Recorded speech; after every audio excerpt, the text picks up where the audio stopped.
Hi folks. Today I wanted to talk to you about what might at first I think be seen as a bit of a contentious issue.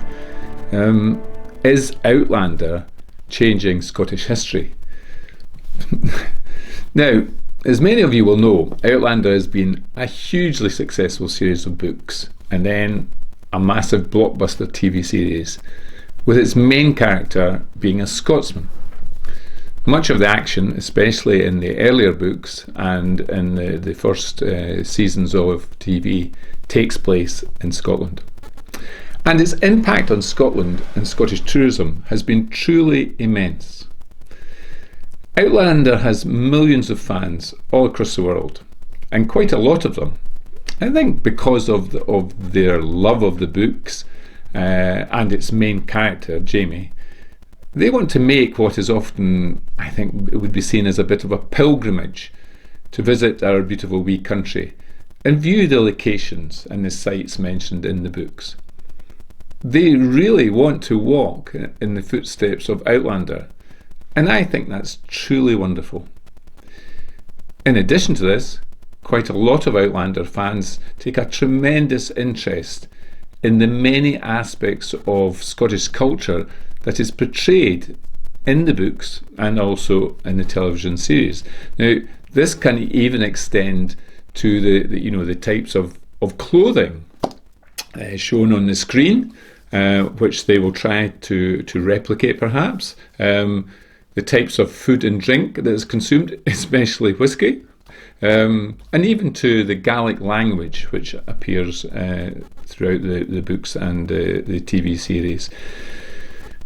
But what I wonder is the phenomenal success of what is, after all, I have to say, a series of fictional novels, albeit excellent ones, with a substantial bedrock of historical accuracy, is it changing Scottish history?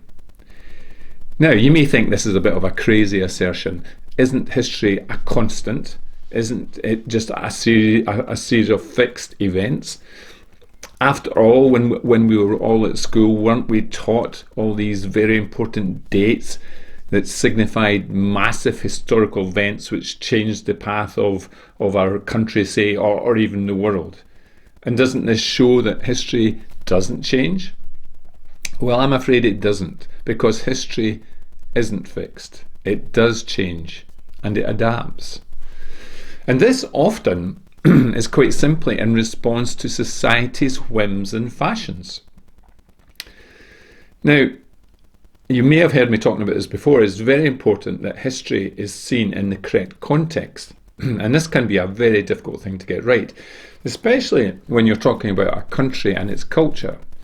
Excuse me. Because then you're talking about real people with real lives and not just characters in a novel. Now, a large part of the Outlander story revolves around the Jacobite Uprising of 1745 and the events that immediately preceded and subsequently followed that. And whilst the story does move on to the Americas, Jacobitism and its associated themes, you might call them, redcoats and such like, continue to play a major role in the story. And yet, to try to put things into a proper context, which I think is vital with history, the Jacobite Uprising of 1745 was simply the last of 5 uprisings which had attempted to restore the Stuart kings to the throne of Great Britain. And they all failed.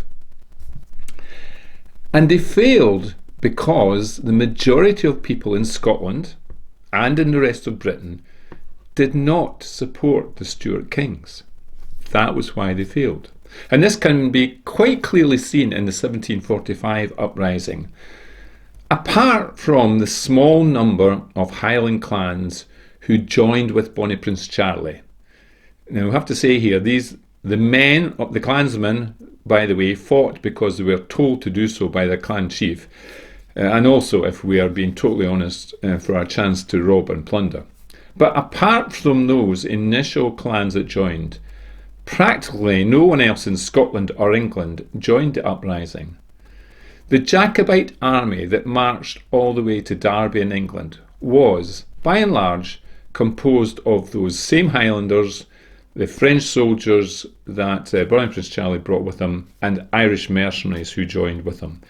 They were all pulled together by Prince Charles Edward Stuart at Glenfinnan, and that, by and large, remained the army that marched to Derby. And it was viewed by the majority of people that it passed through as a brutal invading force. They weren't there to liberate them. They were seen as a brutal force. In fact, the citizens of Glasgow paid the Jacobites a huge ransom not to come into their city. Such was their desire not to have anything to do with this, what you might call, escapade. So you can perhaps see now my point.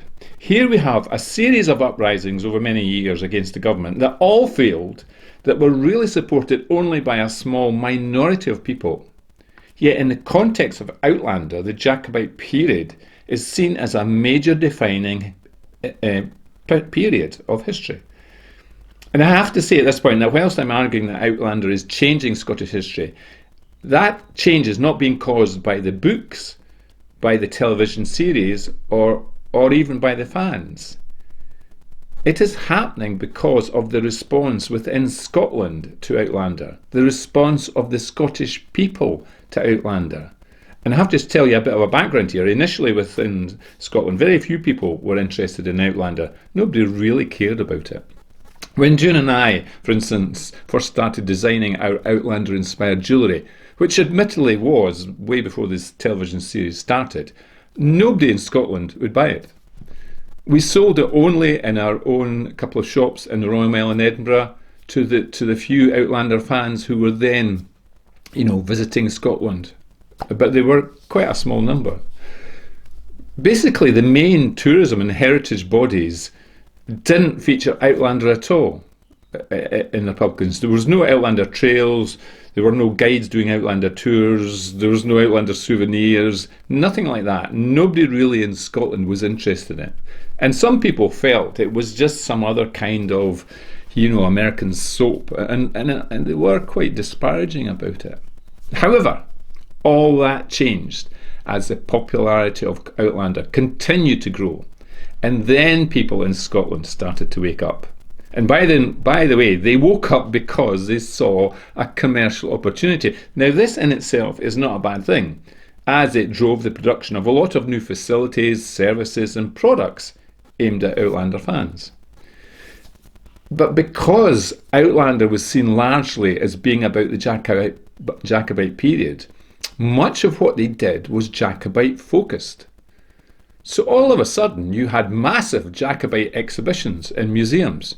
You had new Outlander or Jacobite tours launched. Displays and visitor centres were constructed featuring the Jacobite Uprising. New books, new publications were all produced about the Jacobite era. Then all of a sudden, everyone involved in tourism had to feature Highlanders and men in kilts. And then what happened was it spread out of tourism into mainstream Scottish life and culture, and this is where the change started. All of a sudden, because of the popularity of Outlander, newspapers, magazines, online news stations, podcasts, etc., all started featuring stories about Outlander and Jacobites and Jamie. Now, one simple change that has happened in Scotland has been in the wearing of the kilt. If you go back 30 to 50 years ago, to be honest, very few Scottish men wore kilts. Now, all of a sudden, everybody did. And it was, and here's the crucial thing, it was as if you were not really Scottish, not a real Scotsman, if you didn't wear a kilt. At a wedding in Scotland nowadays, the odds will be that most of the men, and certainly the grooms and groomsmen, will be in kilts. 30 years ago, that would not have been the case at all. Now, you can, and quite rightly, argue this is not a bad thing. And from my own point of view, I personally love wearing my kilt. And I have for many, many years, so I don't have a problem with it. But in the interest of history and historical accuracy and putting things into context, very few men in Scotland, going back centuries, ever really wore the kilt.